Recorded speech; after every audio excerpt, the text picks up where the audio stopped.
Alors, chers ingénieurs, bonjour. Aujourd'hui, nous allons aborder un sujet qui préoccupe plusieurs dans leurs installations. Il s'agit du contrôleur de phase. Quel contrôleur de phase choisir pour nos équipements? Alors, quels sont les critères de choix de contrôleur de phase? Nous avons ici en face de nous deux types de contrôleurs bien distincts qui sont de la même marque, mais avec des fonctionnalités bien différentes. Il y en a plusieurs avec des options aussi variées, mais pour le moment, nous avons choisi deux et allons vous donner quelques raisons pour lesquelles nous pouvons choisir l'un ou l'autre. Donc, à gauche, nous avons un modèle qui contrôle la sous-tension, la baisse de tension et puis les délais de réaction. Alors, notons que ces seuils de tension sont réglables à partir d'un des potentiomètres comme nous pouvons l'observer sur le dispositif. Il contrôle également l'ordre de phase. Donc, ce modèle peut être utilisé dans des applications où nous avons besoin d'une certaine précision sur la valeur de la tension. Ça veut dire que nous avons par exemple un équipement, une charge qui ne voudrait pas qu'à un moment donné, on ait des variations un peu trop grandes. Et aussi, on voudrait calibrer de façon précise ces valeurs. Donc, nous allons noter que ce modèle contrôle la tension entre phase et neutre parce que vous allez le remarquer, on a le neutre qui est connecté dessus.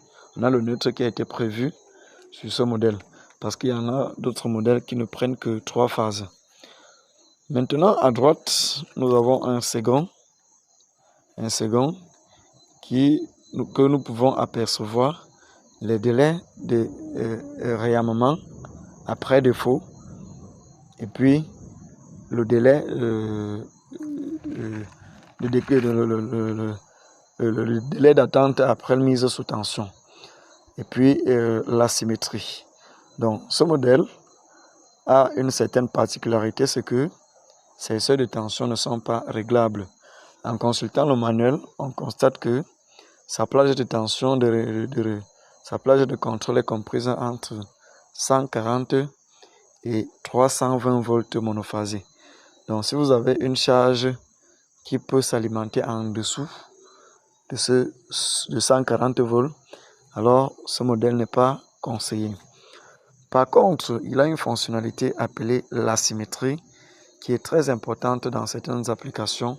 Nous allons prendre le cas des onduleurs, des systèmes électroniques et d'autres équipements.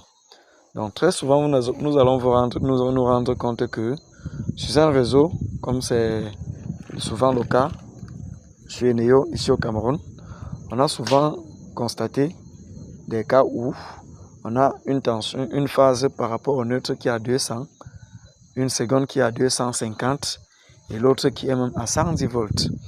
Donc l'asymétrie est cette fonctionnalité qui permet au contrôleur de phase de limiter ce décalage.